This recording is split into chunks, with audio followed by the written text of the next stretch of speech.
Alors je continue l'analyse de certaines images fournies.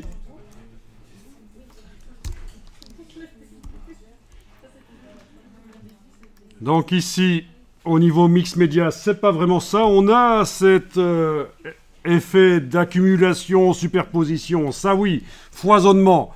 Et ce qui est caractéristique et que vous allez rechercher aussi dans votre travail, et qu'on trouve ici, c'est cette vibration, cette impression d'être submergé par une quantité d'informations qu'on ne peut pas d'un coup tout voir. Il faut s'approcher, regarder chaque partie séparément.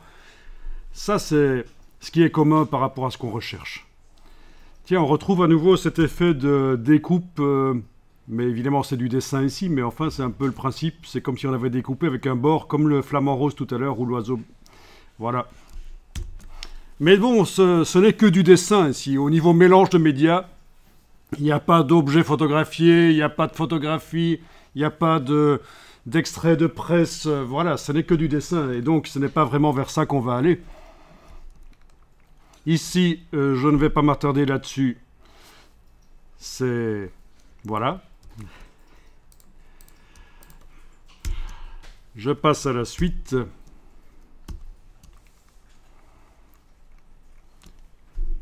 Plus de l'illustration, moins du mixed média ici.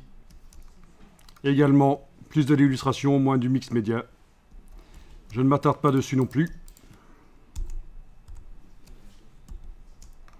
Alors ça, c'est intéressant parce qu'il y a des objets qui se trouvent donc, qui ont été posés sur l'œuvre.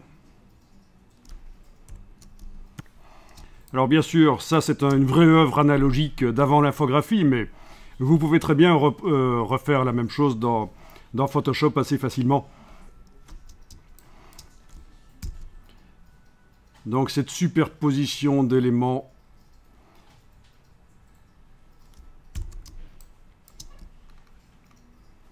Ici on dirait qu'on a des espèces de clous ou de perles qui ont été mises. Ça aussi dans Photoshop on peut le faire virtuellement.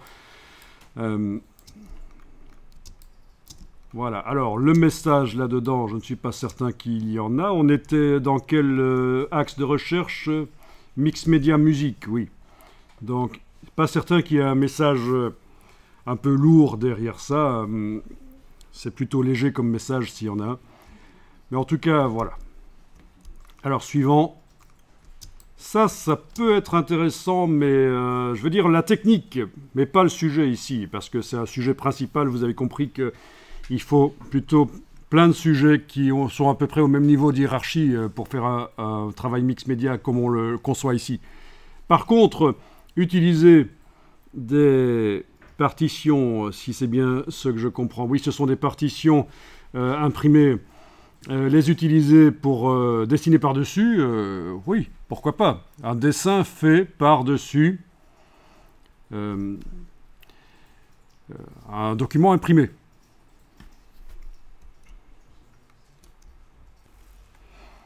Alors voilà, dans Photoshop, j'ai pris justement l'image d'une partition, mais ça aurait pu être n'importe quoi comme fond. Et de ce côté-ci, j'ai donc... un dessin que j'ai pris complexe, justement pour la démonstration. C'est pas juste un dessin du trait noir sur fond blanc. Donc je vais déplacer l'image du dessin vers la partition. Alors d'abord je vais vérifier ici, dans la palette des calques. Je n'ai bien qu'un seul calque sur la partition, oui, sur le dessin aussi, bien sûr. Ok, donc avec l'outil de déplacement, je déplace... Donc là, je remarque que le dessin est beaucoup trop grand par rapport à la partition. En réalité, c'est l'inverse, c'est la partition qui est trop petite. Donc, soit je m'en fous et je continue, soit je veux garder tout le détail du dessin. Et donc, prenons cette option-là. Je veux garder tout le détail du dessin, je ne veux pas le réduire. Je vais jeter le calque ici, que je viens de déplacer. Et... je travaille sur l'image de la partition ici, image, taille de l'image, je vais aller multiplier les pixels en me mettant ici avec rééchantillonnage enclenché Je vais me mettre en pourcent ici et je vais par exemple indiquer 300. Donc ça multiplie la définition de l'image des pixels. Ça ne va pas faire réapparaître du détail qui ne se trouve pas dans l'image, bien sûr, mais ça peut en faire révéler. Ça, contrairement à ce qu'on pourrait croire, multiplier les pixels d'une image peut améliorer l'image. Souvent, on vous a dit que ce n'est pas le cas, mais c'est faux. De toute façon, ici, mon but, c'est d'avoir plus de pixels dans l'image de la partition pour que quand je déplace le dessin, il ne soit pas aussi grand, forcément. Parce que vous savez que les dimensions en centimètres et la résolution n'ont strictement aucune influence dans Photoshop. Ce qui compte, c'est le nombre de pixels. Donc, d'ailleurs, la résolution ici a strictement aucune importance. Ça pourrait être 36, 300, 3000. Ce qui compte, c'est juste la définition. Je ne vais pas m'attarder là-dessus. Simplement savoir qu'en mettant ici 300% en largeur et hauteur, j'obtiens finalement 9 fois plus de pixels, puisque quand vous avez un carré de 1 cm sur 1, si on veut comparer ça à la réalité, et vous avez à côté un carré de 3 cm sur 3, vous avez 9 fois plus de centimètres carrés. Si vous voyez ce que je veux dire. Donc c'est la même chose ici en fait. Hein. On passe d'un fichier de 3 mégas d'ailleurs vers un fichier de 27, c'est 9 fois plus. Voilà, ça calcule, ok. Si c'est flou, un petit coup de... et que ça nous ennuie que ce soit flou, un petit coup d'accentuation de détails de manière dynamique pour bien faire, avec un objet dynamique, c'est un truc à faire. Alors là, je redéplace le dessin vers la partition, et du coup, je vais avoir peut-être besoin de le réduire, pourquoi pas peut-être, mais en tout cas, il est moins grand que tout à l'heure par rapport à la partition. Alors, comment je fais pour que le dessin apparaisse par-dessus la partition? Vous allez dire, on pourrait faire passer en mode produit, par exemple, comme ça. Normal, produit. On obtient quelque chose. Mais il y a d'autres méthodes. Je repasse en mode normal. Alors, l'écrêtage par luminosité. Si je double-clique à droite du calque du dessin ici, est-ce que ça vous dit quelque chose des options de fusion qui arrivent ici? Ça, c'est très vieux dans Photoshop. Hein. Ici, ça vous dit quelque chose? Rendre invisibles certains pixels du calque du dessin en fonction de la luminosité de ces pixels. C'est-à-dire que si je fais ça, ça va rendre invisibles les pixels les plus clairs. Voilà. Et ça peut permettre de faire un effet comme on avait dans l'exemple vu précédemment. Alors, il faut savoir qu'il n'y a que 2 niveaux de transparence ici. C'est pour ça que quand on zoome, on voit que c'est pixelisé. Mais si vous enfoncez la touche Alt et vous séparez en 2, vous allez créer d'autres niveaux de transparence. Donc la différence est quand même énorme. Sans la touche Alt, donc on a un curseur en 2 parties qui sont collées. Avec la touche Alt, on aménage une zone de transparence, ça fait plus de subtilité. Ok. Du coup, sur le calque, on a cette icône-là qui indique qu'il y a des curseurs d'écrêtage par luminosité qui ont été utilisés. Il n'est pas possible de dire que certaines parties du calque ne subissent pas l'écrêtage. C'est tout le calque qui subit l'écrêtage. Et donc, si on a de l'écrêtage à certains endroits qui nous gênent, notamment dans la robe ici, ou sur le visage, il va falloir ruser, il va falloir dupliquer le calque, double-cliquer à droite de la copie, remettre les curseurs en place. OK. Donc tout réapparaît de ce calque-là. Ajouter un masque de fusion qui masque tout. Alt-clic sur le masque, il est tout noir. Aucun des pixels du calque ici n'apparaissent. On travaille dans le masque de fusion, c'est lui qui est encadré. On prend le pinceau, on dessine en blanc.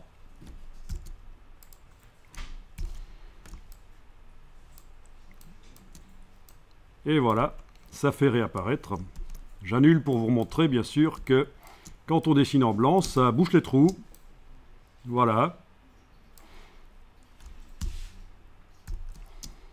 Sur le visage aussi, ici, s'il faut. Là, je le fais rapidement, bien sûr. Et voilà, donc ça, c'est la technique. C'est la technique.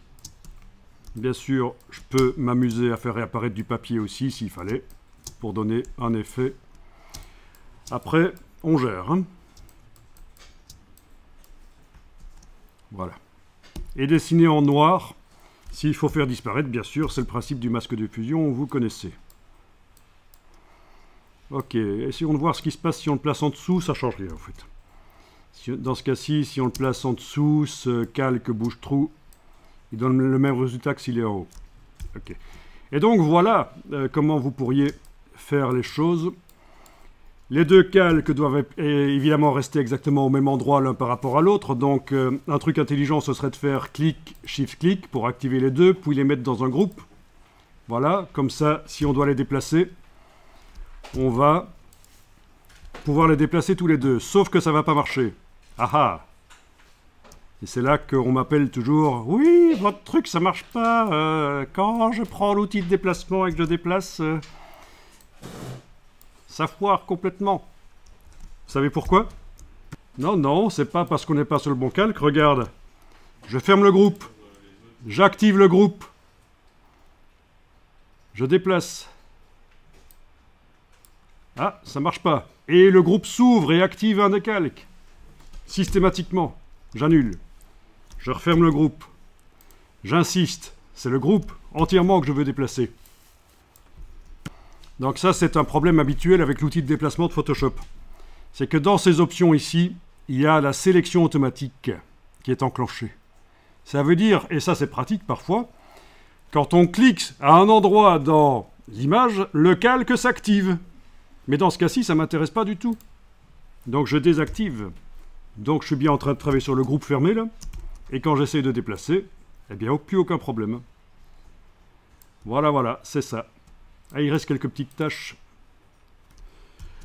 Mais ça, c'est un problème de masque de fusion qui n'est pas très propre. Est-ce que c'est vraiment gênant ou pas, ces taches? À vous de voir.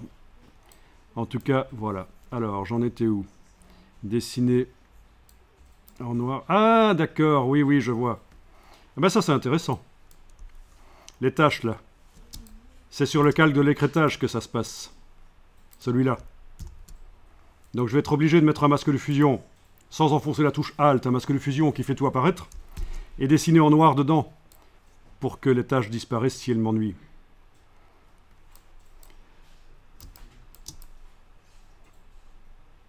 Alors si vous découvrez Photoshop, c'est peut-être un peu difficile pour vous, mais ça ouvre plein de possibilités au niveau technique. Voilà, ça c'était pour enlever les taches dues à l'écrêtage qu'on ne peut pas régler différemment sur différentes parties de l'image, il n'y a pas le choix. C'est comme ça. Donc en fermant le groupe, on va pouvoir déplacer l'entièreté. Je réaffiche la partition derrière, voilà. Bien sûr, je peux zoomer en arrière. Très important quand on travaille dans Photoshop, le zoom arrière. On ne soupçonne pas à quel point c'est important. Pourquoi? Ben parce que si vous n'êtes pas en zoom arrière, voilà ce que vous allez faire pour modifier la taille, la dimension du personnage. Vous allez faire édition, transformation manuelle, hein, et vous êtes coincé. Waouh! Vous êtes coincé en fait. Vous vous dites, tiens, je peux au maximum l'agrandir comme ça, mais pas du tout.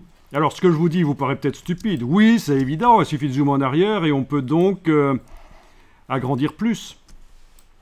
Mais vous seriez étonné, je vois des débutants en Photoshop qui oublient qu'ils peuvent zoomer en arrière et faire déborder en dehors des limites du support, la partition dans ce cas-ci, qui peuvent faire déborder des éléments. Voilà, et je valide comme ça.